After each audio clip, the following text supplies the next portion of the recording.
Long ago, in the land of ancient Egypt, the Israelites lived as slaves under a powerful Pharaoh. Fearing their growing numbers, Pharaoh ordered that every newborn Hebrew boy be thrown into the Nile. During this dark time, a child was born to a Hebrew family from the tribe of Levi. To save him, his mother placed him in a basket coated with pitch and set him gently among the reeds of the river. Pharaoh's daughter discovered the child, had compassion on him, and adopted him as her own. She named him Moses, and he was raised in the royal palace, educated in the wisdom of Egypt, yet never fully separated from his Hebrew identity. As a young man, Moses saw an Egyptian beating a Hebrew slave. In anger and defense of his people, he killed the Egyptian. When Pharaoh learned of it, Moses fled into the wilderness of Midian. There he became a shepherd, married Zipporah, and lived quietly for many years. But his life changed forever one day. While tending sheep near Mount Horeb, he saw a bush burning with fire, yet it was not consumed. From the flames, God called his name and revealed a holy mission. Moses was to return to Egypt and lead the Israelites out of slavery. Though hesitant and fearful, Moses obeyed, with his brother Aaron speaking beside him. Moses stood before Pharaoh and declared God's command, "Let my people go." Pharaoh refused.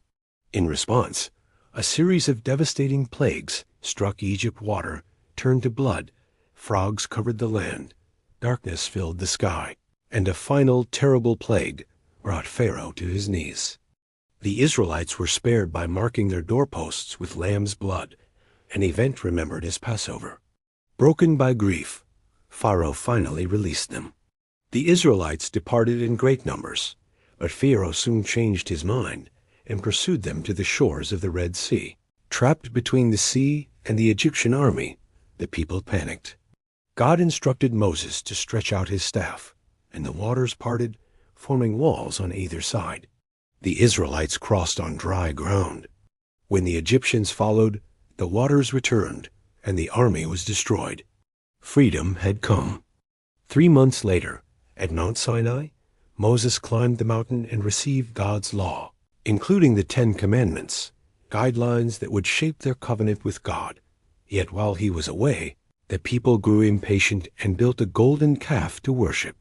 Moses returned, shattered the tablets in anger, and later received them anew after pleading for mercy.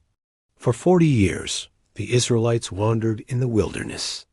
God provided manna from heaven and water from rock, yet the people often doubted and complained. Because of their lack of faith, that generation would not enter the promised land. Near the journey's end, Moses himself disobeyed God in a moment of frustration and was told he too would not cross into the land of Canaan.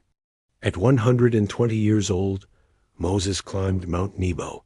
From its height, God showed him the promised land stretching before him. There, after a life of courage, struggle, leadership, and faith, Moses died. Though he never stepped into the land he had journeyed toward for decades, he had fulfilled his calling, delivering his people from slavery and guiding them to the edge of promise.